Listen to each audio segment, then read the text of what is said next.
Welcome back to Missing. I am Tim here today with Lance. Lance, how are you today?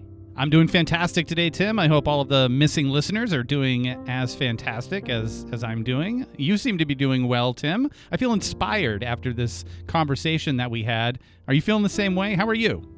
I'm doing great. Thanks a lot for asking. And yeah, we spoke with Alison Duiker in this interview, and she is the daughter of Lonene Rogers, who went missing on January 7th, 1981. At the time of her disappearance, Lenine was 5 foot 5 inches, 140 pounds, with sandy brown / blonde hair and gray eyes. And if you have any information, please call 814-332-6911. And the reason why I said that I felt inspired after this conversation is because Alison has come out of this period of her life in her adolescence, this period of abuse and witnessing this abuse, to write a book too, A Daughter's Journey and Story of Resilience. This is a book that you can find in any of your booksellers, including Amazon. But she writes this story. She's also used this traumatic moment in her life to educate younger people, including her family as well. So what I thought was going to be a heavy, serious conversation, which it was, turned out to be not so much. And I left this conversation feeling like, hey, this woman got through a lot. And it kind of puts a lot of things into perspective in your own life, you know? Yeah, absolutely. Yeah, Alison is incredible to have lived through what she's lived through, and I'm sure you'll agree after listening to her tell her story in her own words. But yeah, you can pick up her book as well. It's on Amazon and anywhere else you choose to do your book shopping. And we're just going to take a quick break for commercial, and we'll be right back with Alison Duiker.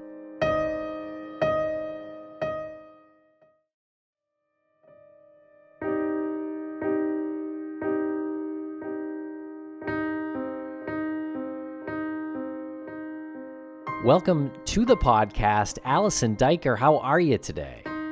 I am great. Thank you for having me. Yes, thank you so much for joining us. It's so good to virtually meet you. We've been working with the Light the Way organization, Light the Way Missing, so that's how we got connected here. Can you introduce yourself and how you met Light the Way and what it is that brings you to the show tonight? Absolutely. So Light the Way actually joined my Facebook page. I created a Justice for Lonene page on Facebook, and Lonene is my mother. She has been a missing person for, it'll be 43 years in January. I was only 5 when she disappeared, and when I became an adult, I started to question and started to think, I used to be afraid of the story and afraid to even ask questions. But when I became an adult and just felt, more confident in myself and safe, I thought, somebody's got to ask questions. What happened? And so I created this page and worked really hard on trying to bring awareness to the page, awareness to the case. And I was lucky that Light the Way found my page. And they joined and then said, we want to help. And I said, that's fantastic. And they then connected me with you. Very cool. Well, yeah, you've been doing a great job advocating and really getting out there with interviews. So well done with all that. Yeah. Can you tell us a little bit about your background? I was born to 2 deaf parents. My mother and father were both deaf. They had a rocky relationship from the start, and I was born shortly after they were married. I had a brother that was born shortly after that, and I do believe my mother hoped that, having children, which she dreamed of, would also change my father and his abusive and criminal ways that she had experienced during their marriage and long before their marriage, for sure. It did not. And when I was 5, she actually became a missing person. And, the story there is she was planning to leave my father. So in October, they were actually legally separated in October of 1980. 80. And my mother allowed him to come back to the home because the area is very snowy. It's a snowbelt area. And, she wanted him to be able to experience Christmas with his children. We were young. So she allowed him to come back to the home over the Christmas holiday, concerned for the weather and his ability to get back and forth from where he was staying, which was with his parents. So we did Christmas together. She did indicate that when Christmas was done, he needed to go home. They were not getting back together. She was just being kind. And shortly after that, so the night of January 6th, 1981, she decided that he was not going to leave. She had asked him repeatedly to leave. He would not. He said, "This is my home. These are my children. I'm not leaving." She had left work and gone to her parents' home and explained to them that he was never going to leave the house. She was going to have to leave. And she asked to borrow money to kind of help her figure out where she's going to go and, how she's going to handle leaving him. Came home that night, had dinner with the family, which would have been my father, my brother, and I. They argued that night, and I know that because we lived in a duplex, which means we lived on the top apartment, and then there was a family that lived under us. And the family reported that they heard arguing and yelling and, that sort of thing to the police into the early hours of the morning. So that was January 6th of 1981. And the night, going into January 7th, my father claims to have awoken at 12:40 because he was on the couch after their fight. And I'm sure he was on the couch anyway because they were separated, but he claims that he woke at 12:40 and she was gone. He claimed that she left with another man, woke my brother and I up at 3 a.m. and took us to the babysitter, claiming that he was going to look for her and that she had left with another man. So the babysitter was also hearing impaired. The babysitter then waited until morning, so that the timing is very important, where he claims to have woken at 12:40 a.m. However, he went to sleep when he claims that he went back to sleep when he realized she wasn't there and assumed that she would just, return. And then at 3 a.m., he claims to have woken to get ready for work, and she's still gone. So he wakes us up, takes us to the babysitter. As I said, the babysitter was hearing impaired and waited until morning because it was 3 o'clock in the morning when he took us there. The babysitter then waits till morning, has her hearing daughter call my grandfather. My grandfather is hearing, and the hearing daughter said, the children were brought here at 3 o'clock in the morning.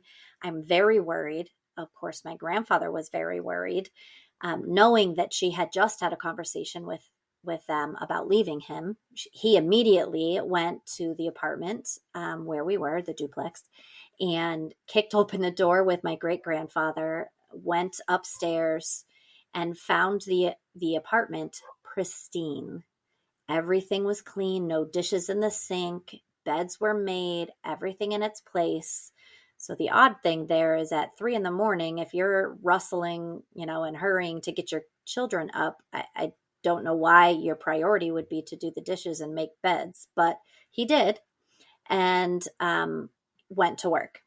So my grandparents, great-grandfather and grandfather, were in the apartment, called the police. The police came and were doing a report when my father came home from work. So when my father came home from work, he's upset because people are in his apartment. What are you doing here? Blah, blah, blah. The police explained that they heard, he did not report her missing. They heard that she was missing. And he said, yeah, she ran away with another man. So then just formality, they ask him to empty his pockets. And he pulls out $60, three $20 bills, which was the exact denomination that my grandfather the night before had given to my mother. So of course my grandfather goes crazy, and and a lot of arguing takes place. From that time forward, there were a lot of like circumstantial things that were found, such as a blanket was missing, a pink blanket that used to be on the backside of the couch. He couldn't explain where it could have gone. A lot of different, things that again are circumstantial because she was never found. There were searches that took place. There were volunteer firemen, community members. I had a lot of family members in the area. They did foot searches, dog searches, helicopter searches, and my father never participated in a single one. Never asked to help, never involved himself in any way. In fact, there's a report of him sitting in the window watching them search like they were entertainment. So I will say, fast forward that story, it's been 43 years and there's been nothing, no hits. Many, many people have given, kind of character reports of, bad experiences with my father and, his robbing, stores and homes and cars, and a lot of information that would lead to, negative character of a person, but nothing that led to finding her. And that's, kind of where we sit now, 43 years later. This is a incredible story for a 5-year-old to have to experience and live through. That must have been incredibly traumatic for you. So I applaud you for being with us today and being able to retell the story with as little re-trauma as possible. But I know that you were only 5, and you mentioned that your mom was abused, and this was back in the late 70s and early 80s. Obviously, she's not putting her picture on her Instagram of the abuse. Right. So how was it, if you can remember, or was it something that you gradually found out about as you grew up? How did she communicate this to others that she was being abused, or was it just so obvious that everyone knew? So I can't say that it was a memory of mine. It was definitely based on my experience living with my father and my own, physical abuse, neglect that I experienced from him. So that's, one piece of that.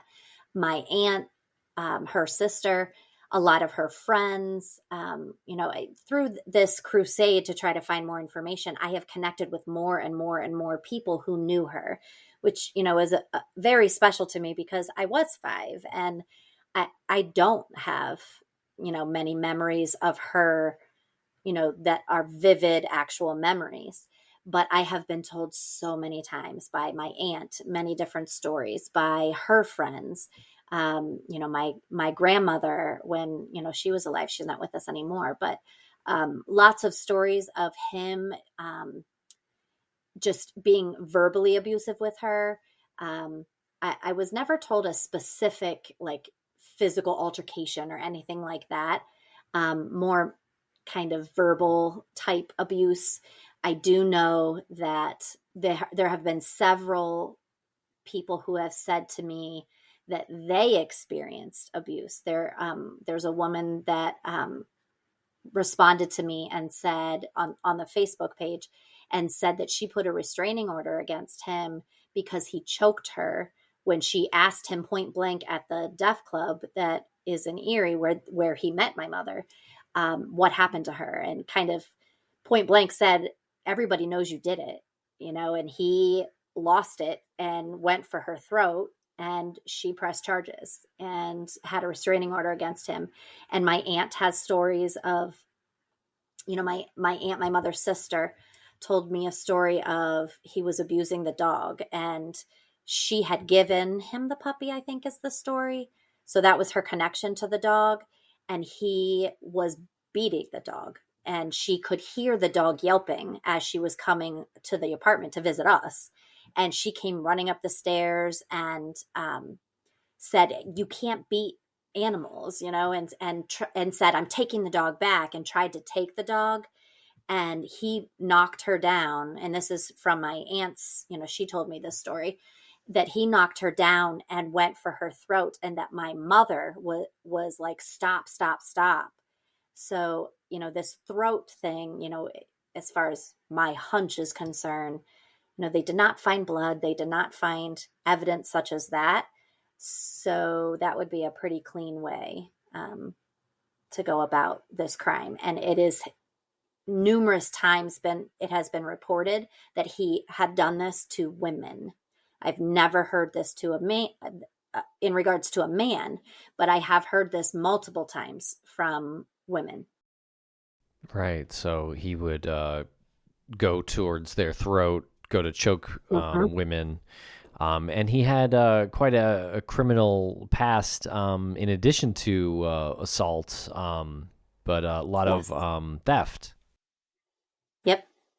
He was also convicted on, unfortunately, I think it was in 1960. No, I can't remember the date. 71, maybe 70, something like that. I apologize. I don't remember the date, but he was convicted of felony sexual assault with use of a weapon. Now, at the time, the charges, unfortunately, were not as severe as it would be now. He served 6 months and was released on probation. And he and a friend broke into a college girl's apartment who he followed home from a bar and assaulted her by knife to the throat. And he was deaf, so he did not hear that. Somebody must have called, a neighbor maybe, and reported that a crime was being committed because the police kicked open the door and caught him and the friend red-handed assaulting these women. There were 2, actually. That was the most violent, and I didn't even know that happened until I was an adult. And you can get the criminal record report from the county. It's public record. So I had asked for, in the 2 counties he had resided in, I asked for the criminal records report and was absolutely stunned to see that. Now, I knew about the thefts. I knew about, breaking into homes and cars and garages and stealing tools. But this was a very different crime that surprised me. And was it common for your mother to have male friends from time to time and ones that she might go away with without much notice?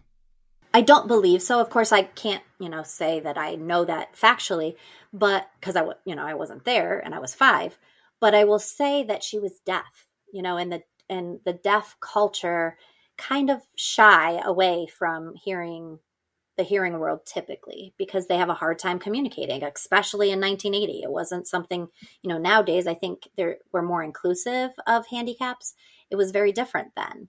And she would not have sought out, friendship from just random people. She would probably stay more to herself and just be friendly and loving, but I can't imagine that because of the hearing barrier, she would have sought that out. But there was a man who worked at the same place that she worked at, and he was an older man, and I think he kind of wanted to help her, was intrigued by her hearing loss and her way of communicating. They had lunch together a couple times, but I do believe from what I've heard and learned that about him, that he really just wanted to help her and help her get out of a bad situation. But my father somehow found out that she had lunch with this man and became very jealous, and she was already in the process of wanting to leave him. So he assumed that this was the man. And now I will say that the police fully investigated him. He cooperated 110% and was ruled out, in the realm of suspicion. And did your father ever say who the man was who came to pick her up between 2 and 3 in the morning? No. What kind of car they drove? Just said she ran away with another man. No information on anything to do with this man or what he drove or anything about him. I don't think he offered any idea of who the man was, just that it was a man that she ran away with. Yeah, I'm confused why he would then drop you off at that time if that was true. Right. Well, and you had just said a little bit ago that you were impressed with my knowledge or my, my sharing of the story because I was 5. But the piece that I want to add is that I was 5, but my parents were deaf, so I was hearing. And I felt like from the moment I was born, I was being trained and conditioned to be their ears. So even at 5, I was interpreting for them.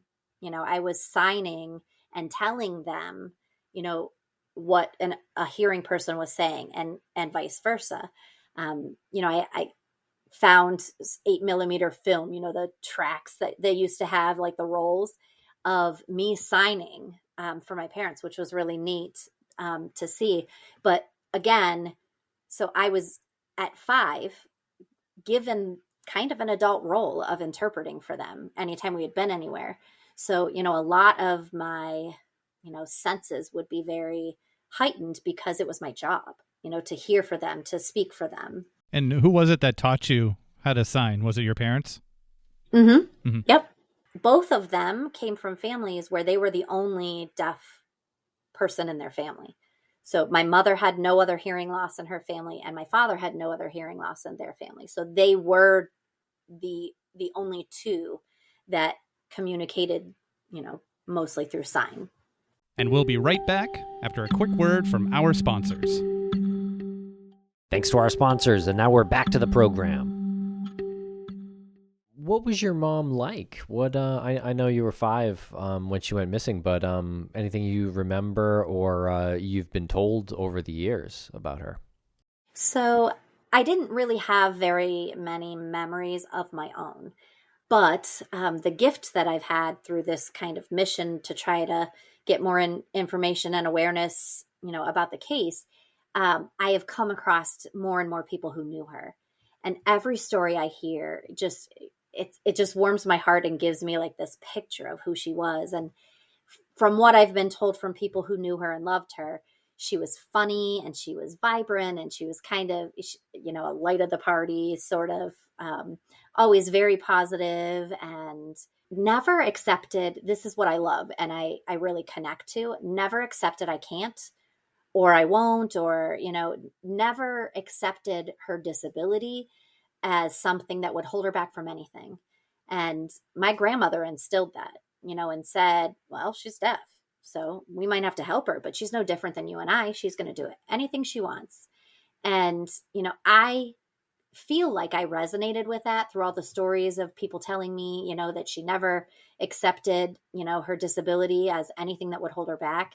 And likewise, growing up, I had so many reasons to pick a bad path, and so many excuses for not trying to be a productive citizen or, trying to be a loving person. I had plenty of reasons not to be, but I never wanted to be like my father. I wanted to be like my mother.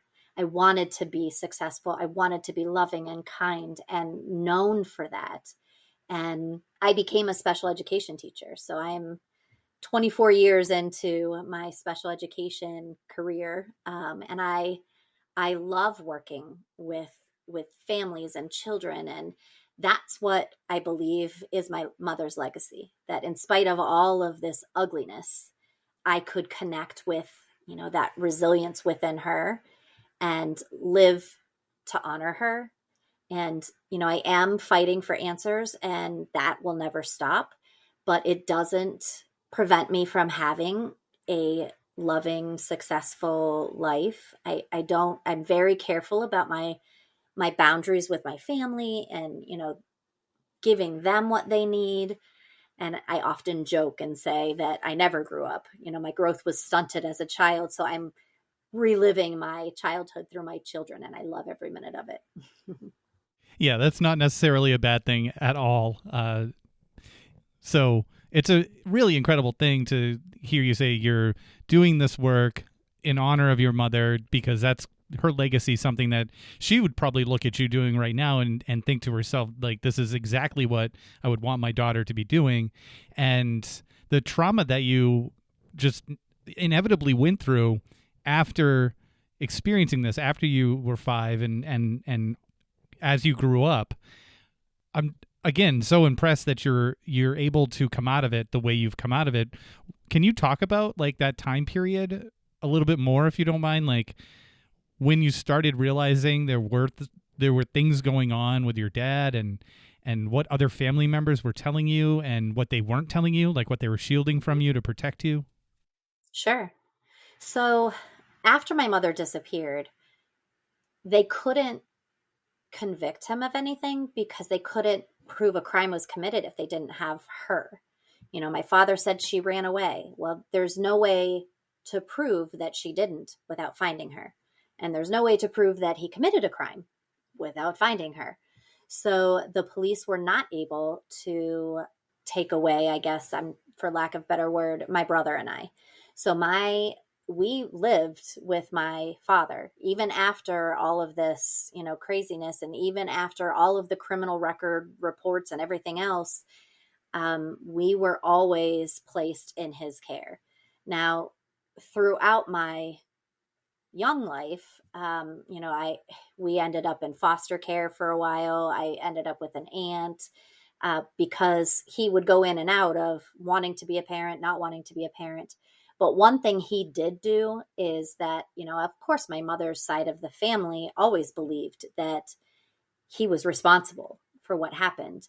So he cut those ties and did not allow any of them to have any contact with us. Now, from time to time, like I would see a Christmas card or a birthday card or something come through that I knew that name was someone connected to my mother's side, but he never gave us any of that. I never saw like money or gifts or anything like that.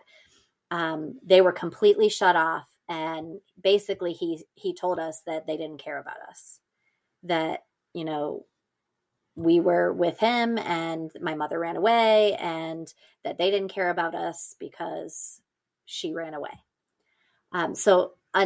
As I was growing up, I mean, that's kind of the seed he planted, and I had no one to tell me a different message. That was the only message I heard. I experienced, abuse and neglect. And when I say abuse, I mean physical. He would push us, hit us. And I say us because I had a younger brother. He was very neglectful, would leave for long periods of time, often going to his girlfriend. We would be left home alone. I remember one time going to a neighbor's house and asking if they had any food because we hadn't seen my father in I don't know how long. And we didn't even have food in the house. So I went next door and asked if, they had any food that my brother and I could have. So then Children's Services would sweep in and take us away. And so, that led all the way up until I was 14. And this is another character story, with my father. So at the age of 14, it was my brother's birthday. It was October 14th. And we were all going out to dinner to celebrate my brother's birthday. My father had a pickup truck. And at that time, I don't even think, quad cabs existed. There were only single cabs. And the back of the pickup truck wasn't covered. It was just open. And October in Erie, Pennsylvania is very, very cold. Oftentimes there's already snow in October, but it's very cold. It was at night that we were traveling. My father's girlfriend had come to the apartment and he said, well, she's coming with us, so you have to sit in the back. And so I sat in the back of the pickup truck, exposed to the elements. And we drove for about 25 minutes into Erie from where we were living. And I had tears like freezing to my cheeks, when your nose gets so cold, your eyes start watering. And I was banging on the back of the pickup truck window. He just ignored me and drove all the way in, drove into Erie Police Station, gets out. And now, again, I'm usually the interpreter. So it was odd that he got out and didn't ask me to come with him. But I just sat because I wasn't sure what was going on. And the police were certainly not his friends. So that was odd. He comes back out and kind of motions me to come with him. So I go back into the police station with him. And the officer says, I don't know what he's saying. Can you help interpret for me? So my father says to me, tell him you're bad and I'm not taking you home. So I interpret to the police officer. He says I'm bad and he doesn't want to take me home. It was a Friday night. The police officer said, okay, well, you can't just drop children off here, but please tell him that we'll get you some help. On Monday, we'll have someone call you, from Children's Services, and we'll get you some support. He refused, said, I'm not taking her home. She's bad. I don't want her anymore. Like I was a pound puppy or something. And the police officer said to me, do you have anybody you can call? Now, let me pause this by saying this was the second time I was in this particular school district. We had moved constantly because he didn't pay his rent and we get kicked out and have to move. And so I was in Fort LaBeouf School District for the second time. I had been there in 5th grade and we had come back again in 8th grade. So that particular day, the guidance counselor called me down and asked me if I was okay, if I needed anything. And by this point, I was done even saying anything because it never led to an actual resolution that was beneficial. I would get in trouble for telling anybody anything. I'd get taken away, and that was never a good thing. So I just said, I'm fine. I'm fine. And she knew that I probably wasn't if I was back with my father. So she wrote her phone number down, her home phone number on a piece of paper and handed it to me and said, if you need anything ever, you call me. Day or night, doesn't matter. You call me. So now back to the police station, he says, do you know anybody we can call? I said, well, they always take me to my aunt's house, which was my father's sister. So they call my aunt and my aunt says, I'm done. Tell them to figure it out. They're not coming back here, meaning my brother and I, although it was just me that he was trying to get rid of that night. So out of nervousness, the police officer asks me, do you know anybody else? And I said, no, I don't. So out of nervousness, I put my hands in my pocket and I felt that paper. And I was like, well, here, my teacher said I should call her if I ever needed anything. You could try her. So I really was just, in despair and I didn't know what to say. Never imagining that, she would actually be part of, a resolution here. So he calls her and she says, I'm on my way. And they took me into their home and they got legal custody of me. And so from 14 to 18, I had the stability of a loving home. And, I heard messages of you will be successful. You will become something. You will do whatever you desire. I heard these positive messages that, thanks be to God, erased those negative messages. And I did go to college and, I did move on and have, a decent life. I was able to kind of decide for myself that I didn't want to be a failure. I didn't want to be just another kid in the system. And very much like my mother, when somebody told me I couldn't do something, I was like, oh yeah, watch. And I had an aunt that I lived with that said, you'll be pregnant by the time you're 16. And at the time I was just like, I don't know, like 12 or 13. And I thought, why would you even say that? And so like inside of me, I was like, watch.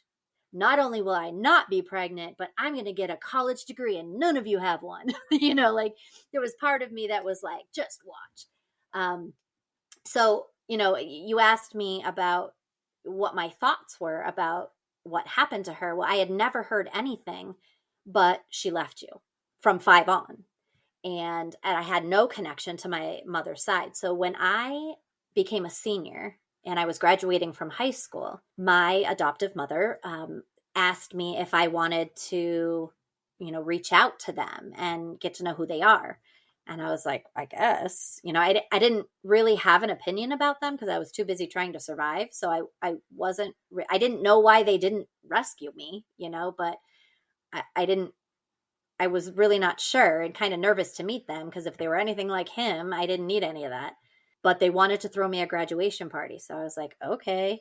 So I went, and that day I met cousins, aunts, uncles from my mother's side who never knew what happened to me because my father cut those ties, and who were so very excited to meet me. And they're like, oh my gosh, you look so much like your mother and you act like her and your mannerisms and the way you talk. And then I started to learn, that they never knew what happened to me. And they weren't even allowed to talk to me because my father had all the parental rights and he forbid it. So, I'm now connected with them, and I go to family reunions and I try to learn more, about my mother. And that's where I've heard some of the stories that, I've based memory from. But I have to say that, the only message I heard growing up from my father was that she left you. But there was something inside of me that never believed it. I just never bought it. And I knew not to say anything because I didn't want to make him mad, but I just knew she didn't just leave us. And if he could be so abusive and unkind to us, I could only imagine how he was to her. So I never believed the message, and then was able to, as an adult, discover that, my mother's side did love me and want me, but they were forbidden to talk to us. Well, huge shout out to the teacher that took you in. Right? Who does that? That's amazing. Yeah. It's incredible. I mean, she clearly recognized that something was not right early on and was prepared to do this. Unbelievable. What an amazing part of the story that, comes from something so tragic. Right. It was, I often say it was the worst day and the best day of my life. For your parent to throw you away and say, I don't want her anymore. But then for someone to stand up and say, I am no relation to this child, but I want her. Amazing. Well, where is your dad and your brother now? So my father actually lives in Pennsylvania, not far from where I grew up. He's been a free man his whole life, never had to face charges or anything to do with, justice in this case. My brother, unfortunately, he remained with my father that night, and he at the age of 16 got emancipated, so was kind of out on his own and working a job, quit school, and just trying to take care of himself. He had, people along the way that would take an interest and try to be loving and kind to him, but he had it very tough. And he's doing well now, has several children, and is doing well, I think. Yeah, it's good to hear that both of you have come out of it in a more positive way. You've also contributed to and organized searches and done a lot of boots on the ground work to try to figure out the truth here. Can you talk about that? Sure. So the justice page that I told you, it's called Justice for Lenine. That's my mother's name. I had posted that I had gone and met with the police and said, okay, I don't know anything, and I'm an adult now, and I want to know what happened. What's going on? What are you doing? What have you done? What are you doing? Where are things? And, the investigator was saying, well, this is kind of where we're at. And as we were talking, there was one piece of information she shared saying that, other than a deaf person talking about or telling the police that he had an encounter with my father's girlfriend, longtime girlfriend, saying that she thinks that she knows where my mother was buried, there hasn't been any hits. I'm like, wait, hold on a minute. So, back up. So I'm like, tell me about this. So I said, I didn't know any of that. And so what had happened was my father's girlfriend at the time, they had broken up, which they were kind of together back, they did a lot of that breaking up, making up business for years. She was at a party, also deaf, was at a party, picnic kind of thing with other deaf people. And a gentleman who was also deaf was just talking to her. And she said to him, listen, I need to tell someone, if anything ever happens to me, I need you to go up to Church Road and see if he put me there. Now, let me back up and say that the story is, she said that he kept stopping at this particular forested area. It's a dirt road. There's not much on that road. No real reason for many people to be on the road. And he kept going there with her. stopping at a certain spot and going into the woods and then coming back. And one day she said she asked him, "Why do you keep going in there? Like what is there? Why do we keep coming here?" And he said, "Don't worry about it. Don't worry about it." She claimed that she said to him, "Is Lonnie there?" And my father said, "Shut your mouth. Never say that again, or I'll put you in there with her." Now, Marie, this ex-girlfriend, told the friend, Richard, that he said that. And if anything ever happens to me, you need to look on Church Road because I think she's there. Richard tells the police, and the police decide that he's deaf, and they didn't have an interpreter, so it was hard to understand, and they just didn't accept it as a credible lead and never followed through on anything with that. And I was like, what? Well, how do you get this information and not at least do something? But they determined he was not credible. So I then said, okay, we need to rewind this and figure out where this is, what happened. I found out who the man was, got in touch with him. I recorded an interview with him. So I knew that if I was going to convince the police that they need to do something, I had to have, evidence, so to speak, of why. So I recorded, he's deaf, so we were signing, but I tried to talk as we were talking, in addition to sign. So I recorded the whole interview and he was fine with it. And I shared that interview with the police and I said, I want cadaver dogs on Church Road looking for remains. And the investigator said, I'm with you. Let's do it. I'm going to arrange it, blah, blah, blah. Next thing I know, I'm getting a phone call saying, I'm sorry, but we have to have more evidence in order to warrant these kind of resources. And I'm like, you should have done this years ago when they told you this. And I believe her boss told her, sorry, we're not doing this. So then I posted it on the Justice page. And wouldn't you know, I got a personal message on the Justice page from a canine human cadaver search dog who the police work with. So she contacts me and said, I'll bring the dogs and I'll have my friends come and we'll run 2 different dogs. So we did that. They brought their dogs. And so I had 2 different handlers, 2 different dogs run from 2 different areas 3 times. We did it in the winter. We did it in the spring. We did it in the fall. And all 3 times, both of those dogs alerted their handlers to remains at one certain tree and stump. And so I then call the police and I'm like, I recorded it. I didn't want them to ever say, I was being untruthful. Here's the evidence. I recorded the entire thing. We did it in 3 different trials with 2 different dogs. And the response was, well, I wish you would have invited us, to come when they were coming out. And I said, these are reputable dogs. So when I said who it was, they're like, we know, we work with them.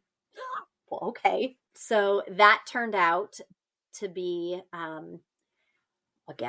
I reached out on that Justice page and said, does anyone have an excavator? Does anyone, let's look in this area.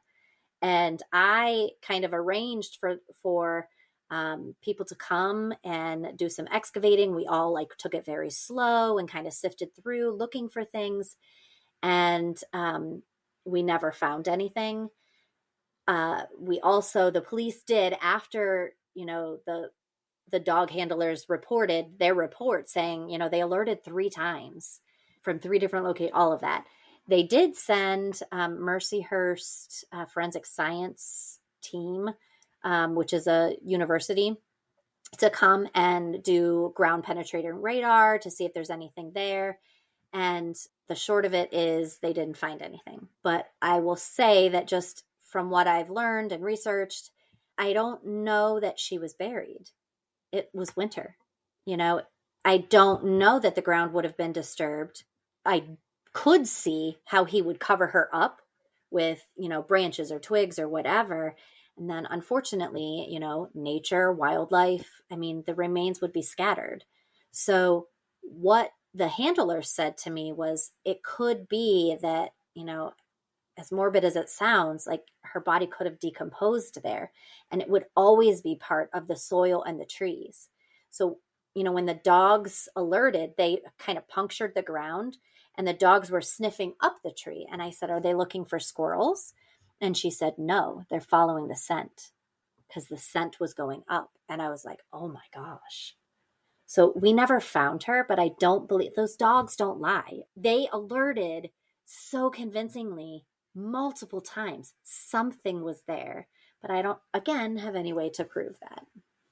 And I don't know that he didn't move her.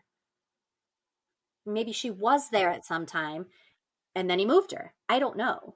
So there's all this, circumstantial, information, but I have been so grateful for the community, for social media, for podcasts, for people joining the Justice page. I mean, it has been a community effort to try to solve this case. I've been able to kind of move things forward through the help of people who don't even know me, just willing to offer a helping hand. I believe that we've moved forward more than this case has moved in over 40 years. And we'll be right back after a quick word from our sponsors. Thanks to our sponsors, and now we're back to the program. Just to go back to the location and the need to get an excavator there to dig up the soil, what did your dad do for work? If he was, I don't know, able to bury somebody or to move a body, did he have access to equipment that could do these types of things? I'm not sure about access to equipment. However, he worked in a tool and die shop. Many people have theories that he took her there. It's a foundry. They melt metal. I have been told from the police that they thoroughly investigated that, and that's not possible. I don't know that I entirely believe that that's not a possibility, but he worked in a foundry. As far as what kind of access he would have to equipment, I don't know what he would have. He was very handy with tools and fixing cars and things like that. I can't say he had many friends, so I'm not sure people would just let him borrow something, but nothing like that I ever heard. But he was a big guy, over 6 foot, big, burly guy. And, my mother was 140 pounds. So I mean, dead weight is heavier, but I would imagine the adrenaline of the situation would make him able to lift or move or whatever if he had to. He also drove a 4-wheel drive Bronco. So his ability to get in and out of dense forest or, heavy, deep snow is a little more likely in a 4-wheel drive. Right. And was this off-road a little bit, this location? Where it was not far from the road, like a traveling road. It was in just off the road, maybe 150 yards, maybe. You could see the road from that area. And it was an old logging road. So it had been traveled many, many years, prior. At that point, I don't know how well the road, was maintained, but there could have been a path. 40 years later, there wasn't, but there could have been one then. Tell us about your book and your decision to write a book. Yes. So I wrote a book. This is my mother, called A Daughter's Journey and Story of Resilience. It was the 40th year. So we're in January, it'll be 43 years. So almost 3 years ago, it was COVID year, and everybody's home and can't go anywhere. And I had often just had this gut feeling like I needed to tell her story, but I wasn't ready. I had spent so much of my life just trying to survive. And I finally had come to a point that I didn't feel like I needed to put so much energy in surviving, that I was healthy enough to tell the story. And I was no longer afraid of my father. That was another thing. I never wanted to upset him to a point where he'd come after me or try to find me or find my family. And something just, turned in me. I just was healthy enough and strong enough to feel like, what? He can't hurt me anymore. he's old. So I decided in the 40th year of her disappearance that I was going to write a book. And I worked very hard, like at every practice or every event I would take my children to, but I couldn't go in because only they could go in. There were so many times that I was stuck in the car, and I would bring my laptop with me and I would write and write and write, And much to my surprise, I was able to finish that book in about 9 months. And it's 530 pages, sorry, but there's a lot of pictures. I had no idea how much, that would turn out to be. But the gist of the book is I start by talking about my mother's resilience, my grandmother's resilience in a time where there was no such thing as special ed. If you had a handicapped child, you sent them away to a boarding school. And the resilience of my grandmother saying, no, this is my child. Nobody else is going to raise my child, in a time when nobody did that, and then talking about my mother's resilience and her story of being born deaf, but never accepting no, or I can't, and then leading into the disappearance and everything that happened with that. And then I kind of morphed that into my story of living without her and, what it was like for me growing up, not knowing what happened to her or if she would ever actually appear. They call that ambiguous loss, where it's loss, but it's not loss that's definitive. Like I didn't have a grave to go to. I didn't even have certainty in knowing that she was truly gone, even though she was not present in my life. And just talked about a lot of that in the book. And the theme throughout is resilience. It's in the title. I talk about each, family member's story of resilience, and that, as I mentioned already, this is a fight to find justice for my mother and find out what happened. But more than anything, the bigger message is the power of love, the power of resilience, and, the ability to overcome horrific things and put the focus and the power in that spirit within us, that when you've got nothing else to reach for, just that little flame that just helps push you forward, on that positive path, and that you can have a horrendous story and come out as a successful person that can contribute positively. I am not what happened to me. I am who I decide to be. And, as a child, so much of the time I didn't have a choice with, where I was going to go or who was going to take care of me, but I do now.